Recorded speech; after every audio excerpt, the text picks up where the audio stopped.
प्यारे बच्चों, आज मैं आपके लिए 10वीं कक्षा से हिंदी व्याकरण में वाच्य का टॉपिक लेकर आई हूँ, जिसको हम पहले विस्तार से पढ़ चुके हैं। तो इस वीडियो को देखने से पहले आप मेरी पुरानी वीडियो, जिसका मैं डिस्क्रिप्शन बॉक्स में लिंक डाल दूंगी, उसको अवश्य देखें, पढ़ें, समझें और फिर उसके बाद परीक्षा के लिए MCQ यानी कि बहुविकल्पीय प्रश्न किस प्रकार के आएंगे उसका अभ्यास मैं आपको आज की वीडियो में कराऊंगी। तो बहुत विस्तार से हम भाववाच्य, कर्मवाच्य और कृतवाच्य के बारे में ना जानकर संक्षेप में समझ लेते हैं कि क्रिया का वह रूप जो हमें ये बताता है कि वाक्य में क्रिया जो है वो कर्ता के अनुसार प्रयोग की गई है, कर्म के अनुसार प्रयोग की गई है या कि भाव के अनुसार प्रयोग की गई है, तो उसी को ही हम वाच्य कहते हैं। तो ये आप पुरानी वीडियो में देखकर अच्छे से समझ लें। हिंदी में 3 वाच्य होते हैं, कृतवाच्य, कर्मवाच्य और भाववाच्य। तो आज हम देखेंगे कि परीक्षा में किस प्रकार के प्रश्न पूछे जाएंगे और हम उनको कैसे हल करेंगे। तो शुरू करते हैं। पहला क्वेश्चन, इस वाक्य का वाच्य लिखिए।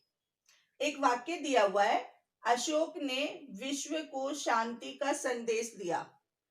अशोक राजा थे जिन्होंने संसार को शांति का संदेश दिया था। तो यहाँ पर अशोक जो है वो कर्ता है और जो क्रिया है संदेश देने की वो अशोक के अनुसार प्रयोग हुई है। तो अब वाच्य जो है वो 3 है, कर्मवाच्य है, भाववाच्य है, कृतवाच्य है और करणवाच्य है। करणवाच्य तो होगा ही नहीं इसका आंसर, क्योंकि 3 ही वाच्य हैं। तो हमें जानना है कि यदि क्रिया अशोक के अनुसार जो करता है इस वाक्य में उसके अनुसार प्रयोग की गई है तो इसका आंसर होगा कृतवाच्य, कर्ता के अनुसार। दूसरा क्वेश्चन है, निम्नलिखित में से कौन सा भाववाच्य का सही विकल्प नहीं है। नहीं पे जोर देना है यहाँ पे। निम्नलिखित में से कौन सा भाववाच्य का सही विकल्प नहीं है, यानी कि ये 4 जो ऑप्शन है इनमें से 3 जो है वो भाववाच्य के होंगे और 1 होगा जो भाववाच्य नहीं होगा। तो देखते हैं इनको। मुझसे अब देखा नहीं जाता, अब इसमें असमर्थता है।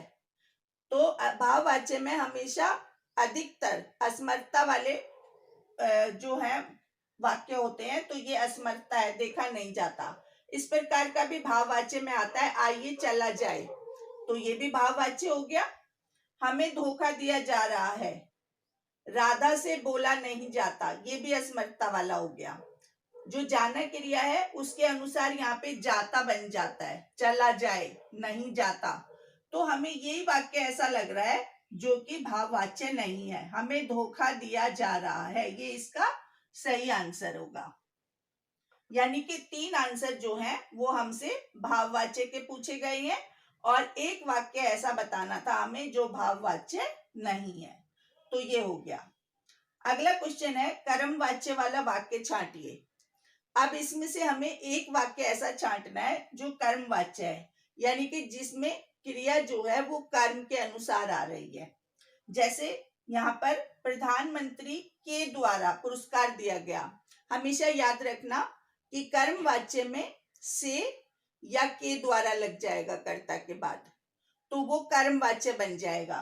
तो यहाँ पर प्रधानमंत्री जो है वो उनके द्वारा काम हो रहा है, तो यहाँ पर कर्म जो है वो प्रधान हो गया। पुरस्कार दिया गया, ऐसा नहीं हुआ वाक्य कि प्रधानमंत्री ने पुरस्कार दिया, नहीं, प्रधानमंत्री के द्वारा पुरस्कार दिया गया। तो यहाँ पर ये वाला आंसर सही हो जाएगा।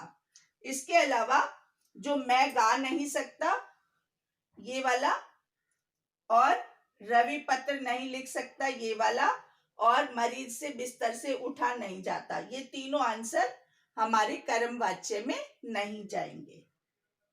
अब अगला क्वेश्चन है, उनके सामने कौन बोल सकेगा। ये एक वाक्य है, इसमें हमें भाववाच्य में बदलना है इस वाक्य को। तो 4 ऑप्शन दिए हैं, उनमें से कोई एक सही होगा जो इसके अकॉर्डिंग भाववाच्य में बदला गया है। तो पढ़ के देखते हैं। उनके सामने कोई नहीं बोलता, ये नहीं बनेगा, क्योंकि इसमें सीधा सीधा आ गया, बोलता क्रिया आ गई। उनके, कोई उनके सामने बोलो, ये भी नहीं होगा। उनके सामने किससे बोला जा सकेगा। अब देखिए, इसके सामने, उनके सामने कौन बोल सकेगा, उनके सामने किससे बोला जा सकेगा, ये इसका सही आंसर है। बिल्कुल, इसकी क्रिया भी इसके अनुसार है और वाक्य जो है वो भी क्वेश्चन वाला मार्क वाला वाक्य है। तो इसका ये आंसर तीसरा वाला सही है। कौन उनके सामने बोलेगा, ये भी इसका आंसर सही नहीं है। अब देखते हैं अगला क्वेश्चन। इस वाक्य का वाच्य बदलिए। इस वाक्य का वाच्य लिखिए। यानी कि एक वाक्य दिया हुआ है, उसमें हमें वाच्य बताना है कि वो कौन, कैसा वाच्य है। उनके द्वारा कैप्टन की देशभक्ति का सम्मान किया गया। के द्वारा, अभी मैंने बताया था कि से और के द्वारा कर्म वाच्य में आता है।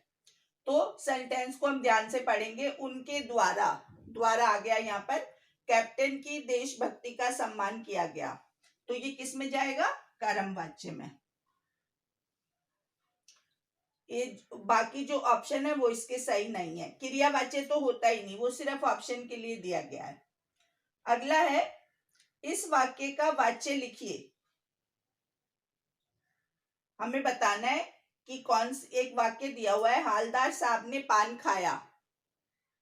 अब देखिए यहाँ पर गौर करेंगे हम इस वाक्य पर, हालदार साहब ने पान खाया, यानी कि जो हालदार साहब है वो यहाँ पर करता है, क्रिया हो रही है पान खाने की, तो किसके अनुसार हो रही है, कर्ता के अनुसार।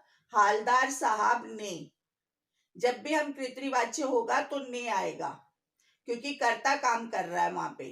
कई बार वहां पर ने अंडरस्टूड होता है, लेकिन वहां पर ने आएगा। तो यहाँ पर हालदार साहब ने पान खाया, इसको हम किस में लेंगे, कृतवाच्य में। ये इसका सही आंसर है। कर्मवाच्य, भाववाच्य और करणवाच्य तो होता ही नहीं है, ये गलत है। लास्ट वाला क्वेश्चन है, इस वाक्य का वाच्य लिखिए। एक और वाक्य दिया है, उसका भी हमें वाच्य पहचानना है। मोर से ऊंचा नहीं उड़ा जाता। असमर्थता भी है और क्रिया भी भाव के अनुसार है, यानी कि एक भाव है यहाँ पर कि मोर जो है ज्यादा ऊंचा नहीं उससे उड़ा जाता। तो किसके अनुसार है क्रिया, भाव के अनुसार। तो किस में जाएगा ये, ना तो कृतवाच्य में जाएगा, ना कर्मवाच्य में जाएगा, ये जाएगा भाववाच्य में। और क्रियावाच्य तो होता ही नहीं है। तो कहने का मतलब है कि यदि इस प्रकार के प्रश्न आपसे परीक्षा में पूछे जाते हैं तो आपका जो वाच्य वाला चैप्टर है वो आपके दिमाग में एकदम क्लियर होना चाहिए। इसलिए आप पहला वीडियो अवश्य देखें और समझें, उसके बाद ये आंसर करना आपके लिए बहुत ही आसान हो जाएगा। तो ये मैंने आपको समझाया कि 4 नंबर का आपका जो वाच्य का क्वेश्चन आएगा परीक्षा में वो आप किस प्रकार हल करेंगे।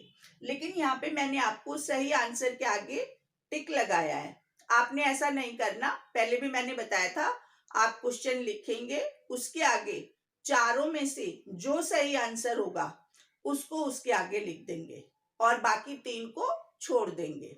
एग्जामिनर को एकदम क्लियर रहेगा कि आपको सही आंसर आता है। उम्मीद करती हूँ आपको आज का लेसन अच्छे से समझ आया होगा। आप वाच्य के 4 नंबर परीक्षा में अच्छे से हल कर सकेंगे। और यदि आपका कोई भी क्वेश्चन है इससे संबंधित तो आप मुझे जरूर लिखें, जरूर पूछें, मैं उसका आंसर अवश्य करूंगी। Okay, thank you.